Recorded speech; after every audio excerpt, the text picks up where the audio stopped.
Hi guys, welcome to my channel Manju Prapancha. ಇದು ನನ್ನ first vlog ಮಾಡ್ತಾ ಇರೋಂಥ ವೀಡಿಯೋ ಫ್ರೆಂಡ್ಸ್. ಇವತ್ತು ಸಂಕ್ರಾಂತಿ ಹಬ್ಬದ ವಿಶೇಷತೆ ಇರೋದ್ರಿಂದ ತುಂಬ ಕೆಲಸ ಇರುತ್ತೆ. ಹಾಗಾಗಿ ಟೈಮ್ ಸಾಕಾಗಲ್ಲ ಅಂತ ನಮ್ಮ ಮನೆಯವ್ರು 4 ಗಂಟೆ ರಾತ್ರಿಗೆ ಅಲಾರಾಮ್ ಇಟ್ಟಿದ್ರು. ಆ ಚಳಿಯಲ್ಲಿ ಹೆಂಗೋ 4 ಗಂಟೆ ರಾತ್ರಿಗೆ ಎದ್ದು ಬಂದು ಎಲ್ಲ ತಪ್ಪೆ ಎಲ್ಲ ಬಾಚಿ ಎಲ್ಲ ಸೈಡಿಗೆ ಹಾಕಿದೆ. ಅಷ್ಟರೊಳಗೆ ನಮ್ಮ ಮನೆಯವರು ಬಂದು ಹಾಲು ಕರೆಯೋಕ್ಕೆ ಸ್ಟಾರ್ಟ್ ಮಾಡಿದ್ರು. ನಾನು ಮತ್ತು ನಮ್ಮ ಮನೆಯವರಿಬ್ಬರು ಸೇರಿಕೊಂಡು 2 ಹಸುನಲ್ಲೂ ಹಾಲು ಕರೆಯೋಕ್ಕೆ ಸ್ಟಾರ್ಟ್ ಮಾಡಿದ್ವಿ. ನಾನು ಅಂದ್ಕೊಂಡಿದ್ದೆ ಚಳಿಗೆ ಮನುಷ್ಯರು ಮಾತ್ರ ಮೂಲೆ ಸೇರ್ಕೊತಾರೆ ಅಂತ, ಆದರೆ ಹಸುಗಳು ಸಹ ಚಳಿಗೆ ಕೊರಗ್ತವೆ ಅಂತ ಅನಿಸುತ್ತೆ.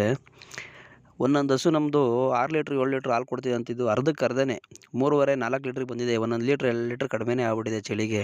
ಇದೇನು ಚಳಿಗಾಲಕ್ಕೇ ಹಾಲು ಕಡಿಮೆ ಆಗಿದೆಯೋ ಇಲ್ಲ ನಮ್ಮ ಹಸಿನಲ್ಲಿ ಕಡಿಮೆ ಆಗಿದೆಯೋ ಗೊತ್ತಿಲ್ಲ. ನೀವೇ ಹೇಳಬೇಕು, ಎಲ್ಲ ಹಸುದು ಇದೆ ಪ್ರಾಬ್ಲಮ್ಮ ಏನು ಅಂತ. ಹಾಲು ಕರೆದು ಡೈರಿಗೆ ಹಾಕ್ಬಿಟ್ಟು ಬಂದ್ವಿ. ಬಂದ ತಕ್ಷಣ ನಮ್ಮ ಮನೆಯವರು ಹೊಸ ತೊಳೆಯೋಣ ಅಂತ ಬಂದರು. ನಾನು ಮತ್ತು ನಮ್ಮ ಮನೆಯವರು ಇಬ್ಬರು ಸೇರಿಕೊಂಡು ಹೊಸ ಎಲ್ಲ ತೊಳೆದು ನಮ್ಮ ಮನೆಯವ್ರು ಬಣ್ಣ ಹಚ್ಚೋಕ್ಕಿಂತ ಸ್ಟಾರ್ಟ್ ಮಾಡಿಕೊಂಡ್ರು. ಎಲ್ಲ ಹಸುಗಳಿಗೂ ಬಣ್ಣ ಹಚ್ಚಿದ್ರು. ಆದರೆ ಬಣ್ಣ ಖಾಲಿ ಆಗಿದ್ದರಿಂದ ಒಂದೊಂದು ಹಸಿಗೆ ಒಂದೊಂದು ಥರ ಕಲರ್ ಆಗೋಯ್ತು. ಒಂದಕ್ಕೆ ಅರಿಶಿನ, ಒಂದಕ್ಕೆ ಪಿಂಕು, ಒಂದಕ್ಕೆ ಎಲ್ಲೋ ಹಿಂಗೆ ಹೆಚ್ಕೊಂಬಂದರು. ಆದರೆ ಒಂದಕ್ಕೆ ಮಾತ್ರ ಅದು ಎಲ್ಲಿ ಸಿಗ್ತಾ ಗೊತ್ತಿಲ್ಲ, ಗ್ರೀನ್ ಬಣ್ಣ ತಗೊಬಂದು ಬೆಳೆದ್ರು. ವೆರೈಟಿ ಕಾಣ್ತಾ ಇತ್ತು. ಒಂದು ಮಾತ್ರ ಪಿಂಕ್ ಮಾತ್ರ ಗಂಡಾಗಿತ್ತು. ಎಲ್ಲ ತೊಳೆದು ಬಣ್ಣ ಹಚ್ಚಾದ್ಮೇಲೆ ನಮ್ಮ ಮನೆಯವರು ಪೂಜೆ ಮಾಡೋಕ್ಕೆ ಸ್ಟಾರ್ಟ್ ಮಾಡಿದ್ರು. ಮನೆಯವರೆಲ್ಲ ಸೇರಿ ನಾವು ನಮ್ಮ ಮನೆಯವರು ಮಕ್ಕಳು ಮರಿ ಎಲ್ಲ ಪೂಜೆ ಮಾಡಿ ಹಸುಗಳಿಗೆ ಬಾಳೆಹಣ್ಣು ಬೆಲ್ಲ ಎಲ್ಲ ಕೊಟ್ವಿ ಹಸುಗಳಿಗೆ.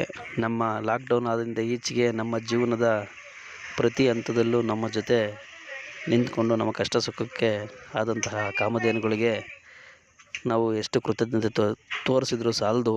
ಈ ಕಾಮಧೇನುಗಳಿಗೆ ಮನಸ್ಫೂರ್ತಿಯಾಗಿ ಧನ್ಯವಾದಗಳನ್ನ ಸಲ್ಲಿಸ್ತಾ ಸಂಕ್ರಾಂತಿ ಹಬ್ಬವನ್ನು ಈ ವರ್ಷ ಖುಷಿಯಾಗಿ ಆಚರಣೆ ಮಾಡಿದ್ವಿ. ಈ ವಿಡಿಯೋವನ್ನು ನೋಡ್ತಾ ಇರುವಂತಹ ಎಲ್ಲ ವೀಕ್ಷಕರಿಗೂ ಸಂಕ್ರಾಂತಿ ಹಬ್ಬದ ಶುಭಾಶಯಗಳು. ಹಾಗೆ ನಮ್ಮ ಹಿಂದೂ ಸಂಸ್ಕೃತಿಯನ್ನು ಬೆಳೆಸುವತ್ತ ಸಾಗುವ ಅಂತ ಹೇಳ್ತಾ, ದಯವಿಟ್ಟು ಈ ವಿಡಿಯೋ ಇಷ್ಟ ಆದರೆ ನಮ್ಮ ಚಾನಲನ್ನು ಸಬ್ಸ್ಕ್ರೈಬ್ ಮಾಡಿಕೊಂಡು ಲೈಕ್ ಮಾಡ್ಕೊಳ್ಳಿ ಅಂತ ಕೇಳೋದಕ್ಕೆ ಇಷ್ಟಪಡ್ತೀನಿ.